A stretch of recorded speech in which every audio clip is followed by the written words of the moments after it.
Halo semuanya, apa kabarnya? Semoga teman-teman semua di dalam keadaan sehat, dilancarkan pekerjaan, aktivitas maupun usahanya. Amin. Ya, pada video kali ini kita akan kembali menyimak gitu ya, kritik dari Bung Toel kepada gitu ya, pola kepelatihan Sintayong terutama yang menggembar-gemborkan gitu ya tentang stamina gitu. Di mana di sini Bung Toel merasa stamina yang selama ini digembar-gemborkan dalam pola kepelatihan Sintayong itu tidak berjalan dengan baik. Tapi kalau menurut saya pribadi justru stamina ini basic banget siapapun pelatihnya, stamina harus jadi concernnya, harus jadi fokus setiap pelatih karena tanpa stamina strategi apapun rasanya sulit ya teman-teman untuk dimaksimalkan. Nah, bagaimana videonya? Yuk kita simak bareng-bareng. Bilang Rizky Ridho jelek, Hernando Ari jelek. Dianggap tidak menyukai STY, sentimen. Sorotan sebetulnya pada STY sekarang. Kan dari kemarin sorotannya kan kepada tactical STY. Kan nggak jalan itu. Stamina yang digembar-gemborkan hebat tuh nggak jalan kemarin. Nah ini ya. Habis loh kita. Pergantian nggak mengubah situasi apapun. Apa? Jangan salahin pemain. Jangan salahin Jordi Amat, kebiasaan. Jangan salahin Hernando Ari yang blunder. Karena blunder itu kan bagian dari permainan kalau kita mau ini tuh. Situasionalnya terjadi di lapangan. Makanya dari situasi seperti itu, kadang kita ingin menunggu penjelasan dari seorang pelatih. Dia ambil tanggung jawab itukah atau enggak.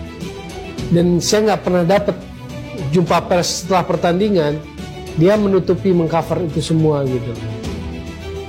Dia menyebut setelah kartu merah Jordi Amat, situasi menjadi lebih sulit, bla bla bla. Itu sih normatif lah, semua juga paham dengan 10 pemain pasti lebih sulit, apalagi lawannya Irak. Hernando Ari ya tunggu 2-3 hari, dia nggak akan ini gitu. Maksud saya adalah dia ambil tanggung jawab terhadap semua. Contoh kalau kita tarik soal kasus Elkan Bagot, wartawan, pers, media bertanya soal Elkan Bagot pada Sintayong, itu kan normal. Karena dia pelatih, dia yang tahu terkait itu. Tapi kan jawabannya nih, tanya aja lah ke Elkan Bagot masalah sebenarnya gitu. Nah, maksud saya itu jawaban yang tidak membuat situasi menjadi lebih baik gitu. Jangan kita pemain itu saat ada sedikit masalah lalu kita menghargai saat mereka luar biasa gitu, atau gimana gitu. Banyak melakukan kesalahan sendiri main kemarin. Banyak orang berpendapat seperti itu dan kayaknya diaminkan juga oleh Sintayong. Terus nggak ada kesalahan taktikal gitu. Nggak bisa counter lagi. Kontak strategi setelah pelatih Irak Yesus Casas melakukan perubahan strategi di babak kedua, kan kena di babak kedua. Berapa kali pemain Irak kalau saya perhatikan babak kedua itu lebih berani masuk, maka terjadilah yang kartu merah Jordi Amat, terjadilah penalti yang Hernando Ari masuk keluar, yang untungnya penalti itu kan keluar, melambung gitu loh. Taktikal. Tapi Anda udah jelaskan tadi di depan, ya. Taktikal tanggung jawab siapa? Ya pelatih lah, coach. Ya. Tapi satu hal, saya juga mau meng-highlight bahwa timnas nggak boleh jadi seperti Menara Gading. Dia sendirian, dia terpisah, dia tidak terkoneksi dengan yang namanya kompetisi liga. Dalam hal ini liga profesional, Liga 1 terutama. Jadi jangan seolah seperti air dan api. Atau air dan minyak, nggak nyambung gitu loh. Contoh, di fase championship ini, saya pikir nyaris tidak ada pemain yang tampil di final, yaitu Persib dan Madura United, yang pemainnya masuk tim nasional untuk menghadapi Irak dan Filipina. Di Persib, Edo Febriansyah nggak dipanggil lagi, Rahmat Irianto juga nggak dipanggil lagi, Maklok juga nggak dipanggil lagi. Di Madura, Fahrudin juga nggak dipanggil lagi. Yang lain-lainnya juga nggak ada yang dipanggil, nggak ada yang masuk tim nasional. Bahkan Malik Rizaldi yang tampil menurut saya menonjol sepanjang musim ini bagi Madura, dan termasuk juga ada sayap kanannya yang menurut saya cukup menarik perhatian Abioso, juga tidak menarik perhatian dari Sintayong. Suka tidak suka, jelek atau bagus, Liga 1 adalah rahim timnas. Disitulah sumber pemain tim nasional. Jadi pinter-pinternya lah pelatih dengan mata, dengan kejeliannya mengeksplorasi pemain-pemain potensial untuk pelatih tim nasional Polres. Dilakukan oleh mereka di lapangan. Kolaborasi antara lokal, saya nggak akan berani ngomong lokal lagi. Coach, sekarang kita beralih ke timnas. Sekarang Coach melihat prestasi timnas U23 kemarin, fenomenanya sangat luar biasa sekali. Ya. Coach lihat akan seperti apa dampaknya buat sepak bola kita. Terus Coach melihat timnas U23 sekarang seperti apa sih di bawah Coach Siste? Ya, yang pasti berbeda sekali ya. Apa yang diperlihatkan tim sekarang dengan tim yang sebelumnya ya, karena memang dari materi pemain berbeda, terus cara bermain yang berbeda, kemudian sistem bermain yang sedikit berbeda ya. Dan kali ini kembali kita sama-sama tahu STY masuk ke Indonesia diawali dengan mencoba untuk membangun tim nasional dengan pemain-pemain yang ada. Oke. Ya, dalam 2 tahun pertama. Dan dia mengevaluasi pencapaian yang mereka STY buat ketika itu. Betul. Dengan jujur kita semua pasti mengatakan tidak puas. Betul. Di tahun 2 tahun. Nah, dari situ kemudian dia memutar otak apa yang akan dilakukan untuk tim nasional ini bisa bersaing. Ya. Salah satu cara yang paling tepat apa sih? Ya kalau di klub profesional ya beli pemain bagus. Betul. Ya caranya kita punya duit, kita beli pemain bagus. Nah kalau di tim nasional kan nggak mungkin beli pemain. Benar. Oke, mendatangkan pemain yang bagus. Terus siapa pemain yang bagus? Oke, akhirnya proses naturalisasi dilakukan. Dan itu terjadi. Akhirnya beberapa pemain-pemain naturalisasi yang punya kualitas bagus hadir bersama tim nasional kita. Lalu yang terjadi apa? Perubahan yang signifikan. Ya, sejauh ini ada perubahan. Iya. Ya, terutama di dalam bagaimana menerjemahkan cara bermain dengan sistem bermain yang STY punya sekarang ini ya, dilakukan oleh mereka di lapangan. Kolaborasi antara lokal, saya nggak akan berani ngomong lokal lagi. Kolaborasi antara pemain-pemain jebolan Liga Indonesia dengan dari beberapa pemain yang dari kompetisi di luar itu mencoba dikombinasikan dan menghadirkan satu permainan yang sedikit berbeda. Kenapa? Karena jujur pemain-pemain yang main di Liga Indonesia punya semangat ingin membuktikan juga yang saya lihat.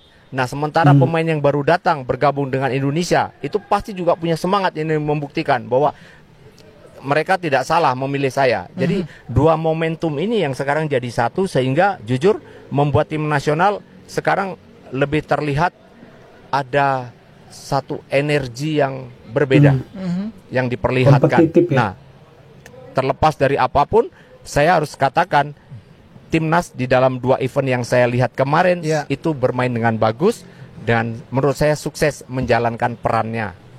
Saya rasa itu. Oke. Coach, fenomena itu kan memang bukan hanya di level senior sekarang. Mungkin Coach Indra Safri juga ingin mencoba itu. Coach Nova juga ingin mencoba itu untuk mendatangkan pemain-pemain diaspora kita. Coach sendiri melihatnya, karena banyak juga pemain-pemain, ada juga anggapan ini bisa mematikan pembinaan pemain lokal nih. Tapi kan ada juga yang punya mindset, harusnya pemain lokal justru makin termotivasi gitu loh untuk bisa bersaing. Coach melihatnya gimana? Ya buat saya ini 2 situasi yang memang harus sama-sama kita perhatikan. Ya, masing-masing punya argumen yang kuat. Yang tadi sudah sampaikan 2 tahun STY sudah mencoba dengan apa yang dia lakukan itu memang dengan segala keterbatasannya dia boleh dibilang nggak berhasil. Bahkan ketika STY sebelum datang ke Indonesia ada di dalam satu forum diskusi di WhatsApp grup, itu saya pernah sampaikan, jangankan STY yang datang. Saya masih ingat bahasa itu. Mourinho saja yang datang dengan kondisi seperti sekarang tidak akan bisa mengupgrade level kita ada di satu pencapaian yang tiba-tiba bisa kita rasakan atau membuat masyarakat atau bangsa Indonesia bangga dengan tim nasional. Karena kenapa? Karena jujur saya sudah merasakan sebagai pelatih nasional, saya sudah pernah juga mengetahui bagaimana proses perjalanan seseorang menjadi pemain nasional dan seperti apa kemampuannya. Nah sehingga STY mencoba dan ternyata tidak berhasil dan kemudian ide itu yang keluar dari pikirannya untuk mengupgrade kemampuan dan level timnas ini naik dengan cara apa itu tadi mendatangkan. Nah Soal kemudian hadir statement-statement yang lain, buat saya ini hal yang nggak perlu lagi kita ributkan. Iya. Ya, biar berjalan sesuai dengan apanya. Tapi saya harus juga mengatakan, naturalisasi tentu harus menjadi sebuah stimulan, tapi juga tidak kita lepaskan begitu saja. Oke. Harus Bijaksana, mengharuskan ya. semua posisi yang ada di tim nasional ini diisi oleh pemain naturalisasi. Kita harus percaya dengan kompetisi yang kita buat sendiri. Karena untuk apa kompetisi dibuat kalau kita nggak yakin? Nah, buktinya bisa kok. Kemarin bagaimana kita melihat Witan Sulaiman, Yakob Sayuri, Rizky Ridho dan Marcelino, walaupun dia kemarin main kita di ambil dari Belgia, tapi Marcelino itu sudah pemain yang menonjol ketika dia main dengan Persebaya. Betul. Jadi menurut saya nggak ada bedanya. Dia memang punya kualitas semenjak dia ada di Persebaya dengan Coach Aji. Nah, artinya kenapa? Artinya sebetulnya kompetisi kita juga mampu kok menciptakan pemain-pemain seperti itu. Apalagi kalau sekarang kita bantu dengan menambah supaya lebih berkualitas. Nah, kalau selama ini dikeluhkan oleh banyak orang tentang banyak perangkat pertandingan yang kurang fair. Nah, sekarang hadir VAR. Oke, mungkin klub-klub harus segera menaikkan kualitas klubnya dengan membuat level pemain di EPA itu dengan lebih baik, dengan memfasilitasi mereka dengan lebih baik. Ya, itu teman-teman, kita sudah menyimak kritik daripada Bung Toel yang polanya sih saya lihat masih sama ya, bagaimana Bung Toel ini selalu menitik beratkan agar pencarian pemain itu diambil dari liga yang ada di Indonesia. Ini selalu menjadi titik berat kritik Bung Toel kepada Sintayong gitu ya teman-teman, di mana permasalahannya ada pada pemilihan pemain, di mana Bung Toel kita dengar sendiri tadi berharap gitu ya pemilihan pemain timnas itu tidak terputus dari kompetisi di dalam negeri. Itu selalu menjadi titik berat kritik Bung Toel ya. Tapi di sini Coach Rahmat Darmawan menurut saya sangat bijak ya. Dia melihat dari sisi akselerasinya. Jadi naturalisasi ini memang dibutuhkan untuk percepatan gitu ya teman-teman. Karena ternyata di 2 tahun awal Sintayong itu selalu mengalami kegagalan tadi kalau kata Coach Rahmat Darmawan gitu. Jadi dilakukanlah percepatan atau akselerasi tadi dengan naturalisasi atau memanggil kembali diaspora Indonesia yang ada di luar negeri. Kalau menurut teman-teman sendiri bagaimana? Silakan tulis pendapat teman-teman di kolom komentar. Ya, itu aja teman-teman video kali ini. Terima kasih buat teman-teman yang sudah menyimak sampai selesai. Jangan lupa di like videonya, di subscribe channel ini agar terus berkembang. Sampai jumpa di video saya selanjutnya.